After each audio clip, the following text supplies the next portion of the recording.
Hello दोस्तों, कैसे हो आप सब लोग। पीएम स्किल हब में आपका स्वागत है। आज हम जो पढ़ने वाले कुछ एक नया टॉपिक पढ़ने वाले हैं, जो कि लिक्विडिटी मैनेजमेंट के रिलेटेड है। आप ये देख सकते हो, एक ओरेकल डॉक्यूमेंट है। मैं ओरेकल डॉक्यूमेंट से आपको बताऊंगा, जो कि अभी तो मैं आपको पूरा एक बेसिक आइडिया दूंगा कि लिक्विडिटी मैनेजमेंट होता क्या है, जो कि वो कौन यूज करता है लिक्विडिटी मैनेजमेंट, कौन सर्विस प्रोवाइड करता है, किस किस चीज़ के लिए वो जो यूज होता है लिक्विडिटी मैनेजमेंट, उसमें क्या क्या चीज़ें होती है। हर एक चीज़ में आपको यहाँ पे जो है बेसिक जो है आपको अच्छा अंडरस्टैंडिंग जो है बैंक डोमेन का सबसे इम्पोर्टेंट चैप्टर जो है लिक्विडिटी मैनेजमेंट, ये आपको मैं पढ़ाऊंगा आज। अगर आपको इसमें और डिटेल चाहिए, हर एक चीज़ का जो है आपको लाइन बाय लाइन उसमें जो है हर एक कंसेप्ट का आपको पता करना है, तो मुझे कमेंट कर दीजिए। मैं आपको जो है पूरा इसका जो वीडियो, जो हर एक जो कंसेप्ट कंसेप्ट वाइज वीडियो मैं इसमें जो है सीरीज में लाता रहूँगा। तो लिक्विडिटी मैनेजमेंट पहले क्या है, अब मैं आपको समझाऊंगा। लिक्विडिटी मैनेजमेंट क्या है कि एक सर्विस है बोल सकते हैं हम लोग, जो कि बैंक जो है उनके जो कॉर्पोरेट कस्टमर को प्रोवाइड करती है।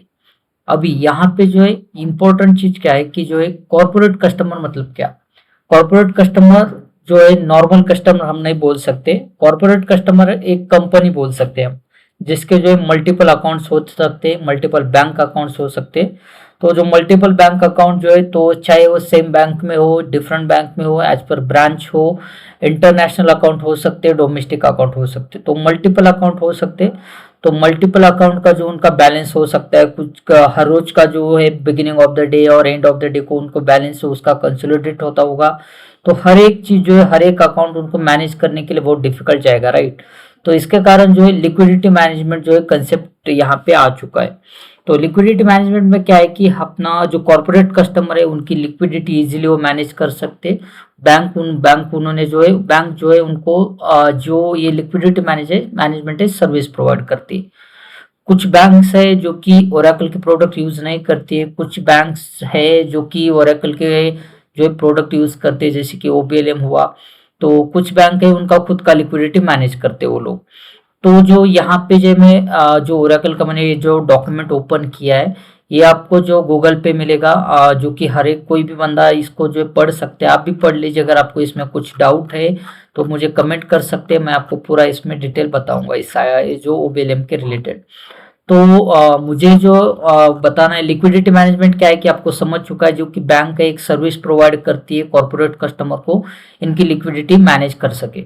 तो यहाँ पे दोस्तों सबसे इम्पोर्टेंट जो है, जो कि जो लिक्विडिटी मैनेजमेंट है, यहाँ पे जो है सबसे इम्पोर्टेंट पार्ट दो ही है। जो कि अगर आपको लिक्विडिटी मैनेजमेंट का बेस अच्छा करना है, समझना है आपको बेस, तो दो जो है दो कंपोनेंट इसके बहुत इंपॉर्टेंट है, दो कि आप जो कि आप समझ सकते हो। दो कंपोनेंट, जो पहला कंपोनेंट है उसमें स्विप प्रोसेस और दूसरा कंपोनेंट है पुल। ओके, जो स्विप प्रोसेस को अब, हाँ यहाँ पे अभी कहाँ आ चुका है, हम आगे आ चुके हैं, जस्ट सेकेंड। ठीक है, नीचे जो है यहाँ पे जो देखो, अब आप दिखाता हूँ मैं आपको। हाँ, यहाँ पे देखो अभी जो ये प्रोसेस आ चुके, देखो ये नोशनल पुलिंग कंसेप्ट करके है। हम थोड़ा नीचे जा चुके गए। ये जो कहे थ्री, ये जो है अभी स्वीपिंग के टाइप्स है। ठीक है, ये जो लिक्विडिटी मैनेजमेंट है पूरा डिटेल में है यहाँ पे। तो लिक्विडिटी मैनेजमेंट में क्या है कि जो है हर एक जो है बैंक जो है सर्विस प्रोवाइड करते हैं उनके कॉर्पोरेट कस्टमर को अकाउंट मैनेज करने के लिए। ठीक है, अभी मैंने जैसे कि आपको बताया कि यहाँ पे दो चीजें, दो कंपोनेंट सबसे इंपॉर्टेंट कंपोनेंट है, एक है स्वीपिंग और दूसरा पुलिंग। ठीक है, स्वीपिंग और पुलिंग को हम स्वीप और पुल भी बोल सकते हैं। और जिसमें क्या है, स्वीपिंग क्या है कि फिजिकल फंड्स मूव होते हैं। ठीक है, जिसमें देखो अभी यहाँ पे आप पढ़ सकते हो, physical funds are move in account structure from child to parent और parent to child accordingly. Okay, तो ये क्या है कि जैसे कि स्वीपिंग प्रोसेस में, जैसे कि अभी जैसे कि फॉर एग्जांपल मैं कॉर्पोरेट कस्टमर हूँ, मेरे 10 अकाउंट है। ठीक है, तो मुझे जो है ना एक अकाउंट का दूसरे अकाउंट को जो है फंड मूव करना है, दूसरे अकाउंट का जो पहले अकाउंट में मुझे फंड मूव करना है, तो इसको जो हम स्विप प्रोसेस बोलेंगे। ठीक है, तो अभी हो सकता है कि मेरा जो अकाउंट स्ट्रक्चर है उसमें जो मुझे अभी जैसे कि इंडिया के मुझे 3-4 अकाउंट है, उसमें जो कि बाहर के 2-3 अकाउंट है, तो इस ऐसे मिला कि मेरे 9-10 अकाउंट है। कुछ इंटरनेशनल को या बोल सकते हैं हम क्रॉस बॉर्डर, कुछ डोमेस्टिक लेवल के बोल सकते हैं। तो इसमें स्विपिंग होती है, उसमें स्विपिंग कुछ अलग होती है, उसमें स्विफ्ट मैसेज क्यों यूज होते हैं, जैसे कि अमाउंट जो है जो कि करेंसी चेंज होती है उसमें। और एक इसमें जो है एमबीसीसी करके एक फीचर है, जो कि मल्टी बैंकिंग कैश कॉन्सेंट्रेशन, ये भी हमें यूज कॉर्पोरेट कस्टमर यूज करते हैं ताकि जो उनकी लिक्विडिटी अच्छी तरह से मैनेज हो सके। जो कि दूसरी बैंक है, दूसरी बैंक का जो अकाउंट है वो तो अभी मैनेज नहीं कर पाएगी एक बैंक, तो दूसरे अकाउंट का जो यहाँ पे एक हम बोल सकते हैं उसको कि एक मिरर अकाउंट क्रिएट किया जाता है, तो मिरर अकाउंट के थ्रू ये स्विप मैनेज होती है। तो ये जो है स्वीपिंग प्रोसेस जो है फिजिकल फंड मूवमेंट, आप इतना याद रखिए, स्वीप प्रोसेस मतलब जो है फिजिकल फंड मूवमेंट। और जो पुलिंग पुलिंग तो अभी देखो ये भी बहुत इंपॉर्टेंट पार्ट है, जो कि funds are not physically move in and out of account, instead the account balance are notionally consolidated and interest computations are carried out on such notional balance। तो ये जो इतना ज्यादा आपको टफ लैंग्वेज यूज करने की जरूरत नहीं है, समझने की जरूरत नहीं है।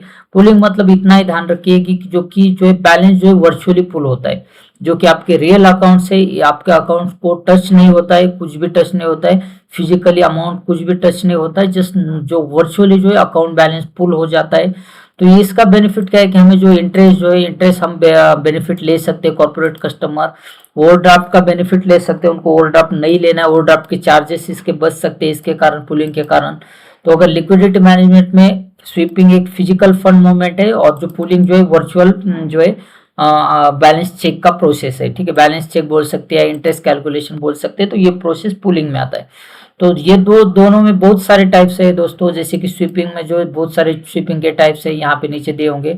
जैसे कि जीरो बैलेंस स्वीप होता है, देखो जीरो बैलेंस स्वीप है, फिक्स बैलेंस है यहाँ पे, ठीक है, टारगेट बैलेंस है, थ्रेशोल्ड है, कॉलर है, परसेंटेज है, रेंज बेस्ड स्वीप बैलेंसिंग है, इन्वेस्टमेंट स्वीप है, कवर ओवरड्राफ्ट है, एडिशनल स्वीप पैरामीटर भी है इसमें। एडिशनल मतलब जो कि कुछ मिनिमम मैक्सिमम ये चीजें होती है उसमें। तो ये जो है बहुत सिंपल है, इसमें कोई नहीं, जैसे कि जीरो बैलेंस है, अगर चाइल्ड इसमें जो पेयर वाइज काम चलता है, ठीक है, एक चाइल्ड और पेरेंट अकाउंट हो तो चाइल्ड का अगर जीरो बैलेंस होना जो है पूरा का पूरा जो अमाउंट है स्विप हो सके, फंड ट्रांसफर हो सके, इसको हम जीरो बैलेंस बोल सकते हैं। फिक्स स्विप में जो फिक्स अमाउंट हो सकती है, टारगेट में एक पर्टिकुलर टारगेट बैलेंस होता है, इसके भी फिर नीचे दो पार्ट होते हैं, फिर एक कांस्टेंट और एक मिनिमम करके कुछ तो होता है। थ्रेशोल्ड का क्या होता है कि थ्रेशोल्ड जैसे रीच हो जाता है तो जो अमाउंट स्विप हो जाती है। कॉलर का क्या है कि जो भी आपने अमाउंट सेट किया है, जो कॉलर अमाउंट है वो स्विप के टाइम पे वो छोड़ के बाकी अमाउंट स्विप हो जाती है। एक परसेंटेज पे रेंज बेस में एक जो है मैक्स और मिन रेंज बेस होती है, उसके अकॉर्डिंगली जो है अमाउंट स्विप हो जाती है। इन्वेस्टमेंट स्विप भी होता है, जिसमें जो है एक इन्वेस्टमेंट प्रोडक्ट होते हैं, दो प्रोडक्ट है जो कि उस प्रोडक्ट में अमाउंट जो इन्वेस्ट होती है, तो उसमें जो है ना ओरेकल ने बहुत अच्छा मैनेज किया ये चीज इन्वेस्टमेंट स्विप का, जो कि एक नोशनल अकाउंट क्रिएट करती है और जो है जब कोर को जो है फ्लेक्स के ऊपर जब टिगर जाता है तो वो इन्वेस्टमेंट फिजिकल इन्वेस्टमेंट करती है। तो ये जो ये चीज है ये स्विप के टाइप से बहुत अच्छा प्रोसेस है ये स्विपिंग का। इसको देखो हम जो एक कैश कॉन्सेंट्रेशन मेथड भी बोलते हैं स्विपिंग को, ठीक है। तो और दूसरी क्या है कि दूसरा जो पूलिंग कंसेप्ट है, जो कि पूलिंग कंसेप्ट भी बहुत इंपॉर्टेंट है, जो कि हम इसमें जो वर्चुअली बैलेंस पुल करते हैं, इसको अभी मैं टच क्लिक नहीं कर पा रहा हूँ क्योंकि ओवरव्यू है। हाँ, तो यहाँ पे जो है वर्चुअली बैलेंस पुल होता है, जिसके कारण इंटरेस्ट वगैरह हम कैलकुलेट कर सकते हैं। तो ये जो चीजें बेनिफिट लेने के लिए कॉर्पोरेट कस्टमर क्या करते हैं दोस्तों, पहले एक अकाउंट स्ट्रक्चर बनाता है, ठीक है, उनका जो अकाउंट जो है पर्टिकुलर अकाउंट है, जैसे कि 10 अकाउंट है तो उस 10 अकाउंट का स्ट्रक्चर बनाता है। कुछ स्वीप अकाउंट स्ट्रक्चर डिफरेंट बनाते हैं, कुछ लोग पुलिंग का डिफरेंट बनाते हैं और कुछ लोग हाइब्रिड बनाते हैं, दोनों मिला के। तो जैसे ये स्ट्रक्चर बनेगा तो उसके अकॉर्डिंग जो फ्रीक्वेंसी सेट करेंगे, फ्रीक्वेंसी मतलब क्या है कि उनको जो स्वीप करना है, ट्रिगर करना है पॉइंट, तो कब करना है, जैसे कि एंड ऑफ द डे को करना है, या हम बोल सकते हैं इसको जो है बिगिनिंग ऑफ द डे को करना है, या एंटर करना है। तो ये चीज जो है वो फ्रीक्वेंसी सेट करेंगे और उसके अकॉर्डिंगली वो जो स्वीप प्रोसेस वर्क करता रहेगा। अभी जो ओबिलियम को जो बैंक इंटीग्रेट करते हैं उनके लिए बहुत इजी प्रोसेस है, इन्होंने सब कुछ देके रखा है इस डॉक्यूमेंट में। अगर आप डॉक्यूमेंट पढ़ोगे तो आपको हर एक चीज इसमें दी हुई है, कैसे ओबिलियम एप्लीकेशन यूज करना है। तो आपको ओबिलियम एप्लीकेशन अगर आप आपके ऑफिस में कहीं आप डेवलपर हो या कोई बैंक डोमेन में आप क्या काम कर रहे हो, अगर आपको काम ओबिलियम के रिलेटेड कुछ जानना है, लिक्विडिटी मैनेजमेंट के रिलेटेड, तो ये डॉक्यूमेंट है। अगर फिर भी कुछ इश्यू आता है, आपको नहीं समझती कुछ चीजें, तो मुझे कमेंट आउट कर दीजिए, मैं आपको हर एक चीज एक्सप्लेन करूंगा। अगर आपको फुल वीडियो या डिटेल में वीडियो चाहिए स्वीप और पुल के रिलेटेड या लिक्विडिटी मैनेजमेंट के रिलेटेड पूरा डिटेल में चाहिए तो मुझे बता दीजिए, मैं उसके अकॉर्डिंगली एक पूरा डिटेल में वीडियो यहाँ पे बना देता हूँ। ओके गाइज, अगर और कुछ जानकारी हो तो कमेंट कर दीजिए। Thank you so much.